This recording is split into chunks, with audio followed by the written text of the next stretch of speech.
Yes, folks, it's Tales from the Jails with John G. Sutton. Come on, everybody. Comments, insults, requests. Do like and subscribe. It helps. There we go. Anyway, it's been suggested that I discuss a riot that took place in a Scottish prison, HMP Peterhead, which is now closed, by the way. Yeah. It was changed. They opened another prison, HMP Grampian.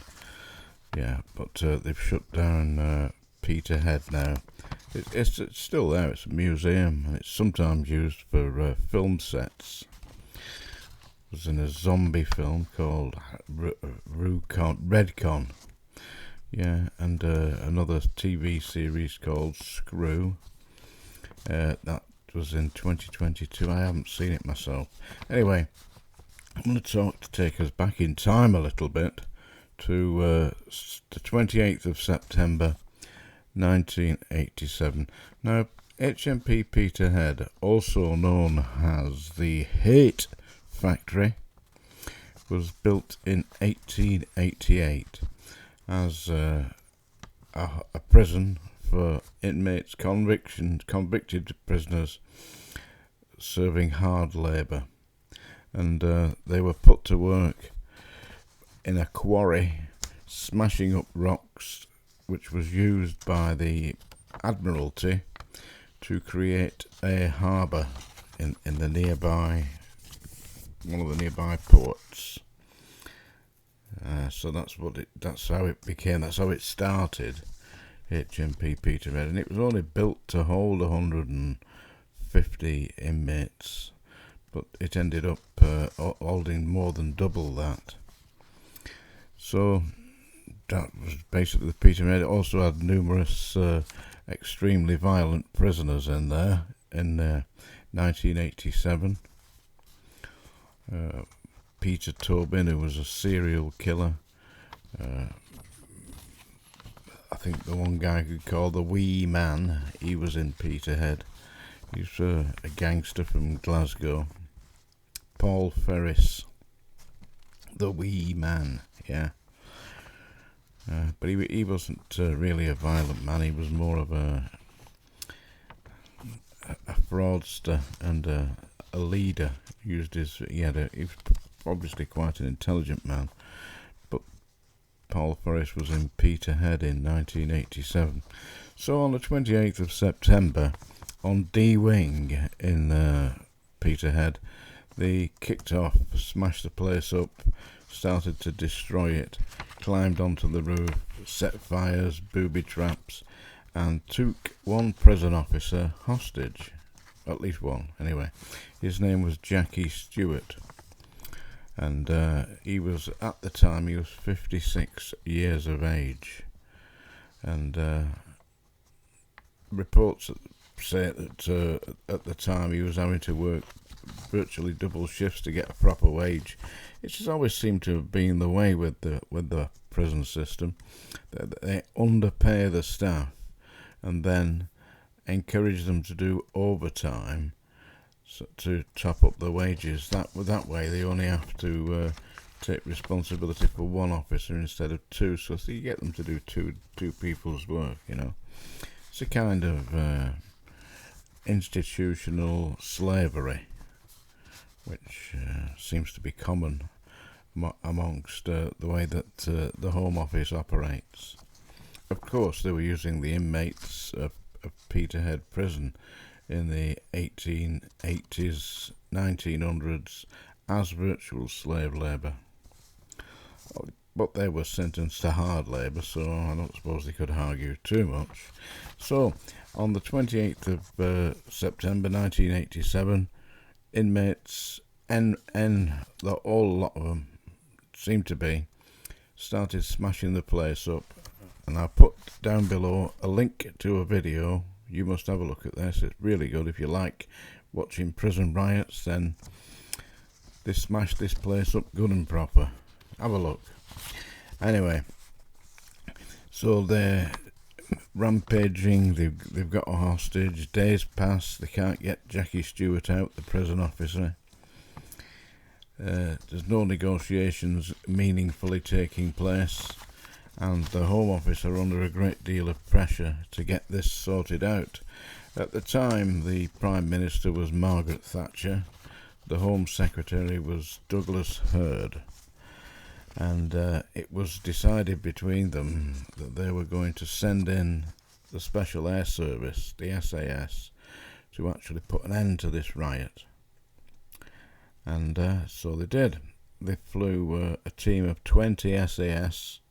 First of all, they brought in an SAS officer to assess the situation, then accepted his plan of action, and they sent for 20 SAS from Hereford.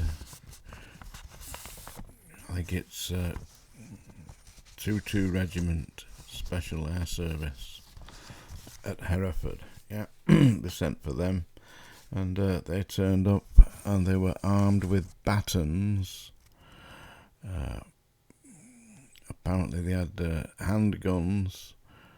They had flashbangs. You know, like you know, the bombs that they throw, but they don't do anything. They also had explosives. They had tear gas, and they had gas masks. And the way that the SAS did it, where they went in at all 4 corners, so the inmates in the middle would immediately think it was coming from one direction, when in actual fact the attack was coming from all directions.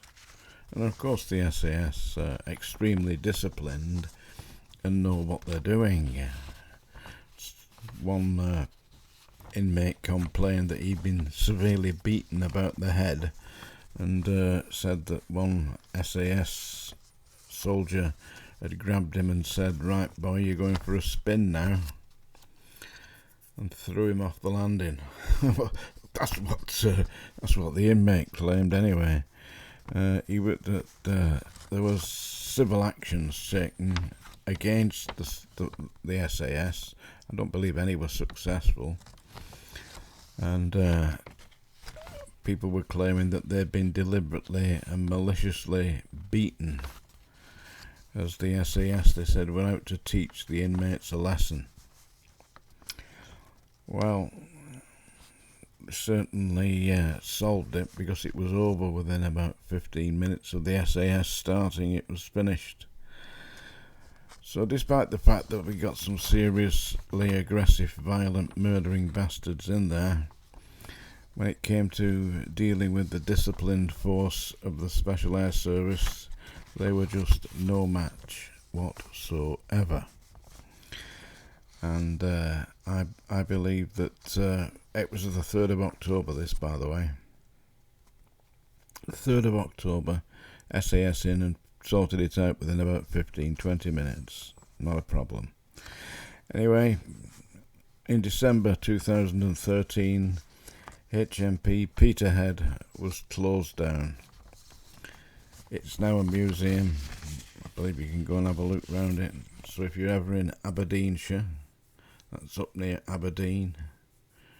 You know the song for Aberdeen? The Northern Lights of Old Aberdeen. I'm not going to sing that today though, but I am going to sing, because it's that time of day, folks. I seriously hope you enjoyed that little rant.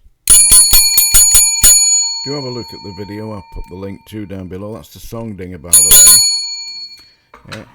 And we're going to have a song now by, well, it's by me actually. What do you think? Oh, you always say that, you naughty goat. It's a naughty goat, isn't it? Like and subscribe. Give me some comments. I don't mind. I'm going to sing to you now. Well, I'm going to mangle this bastard. This is actually featured in one of my favourite films. Filmed by David Lynch called Blue Velvet, with Dennis Hopper as Frank. This is originally recorded by Roy Orbison. This is In Dreams. Stand by for action. Are you ready? A candy-coloured clown they call the Sandman tiptoes to my room every night, just to sprinkle stardust and to whisper, go to sleep, everything is alright. I close my eyes, then I drift away into the magic night. I softly say a silent prayer, like dreamers do. Then I fall asleep to dream my dreams of you. In dreams I walk with you. In dreams I talk to you. In dreams you're mine all of the time. We're together in dreams. But just before the dawn, I awake and find you gone. I can't help it, I can't help it if I cry. I remember that you said goodbye. It's too bad that all these things can only happen in my dreams. Only in dreams. In beautiful dreams. There you go. I thought that was bloody awful personally. But then again, who am I to judge? Do leave your likes, comments, all the rest of it down below. Tales from the jails.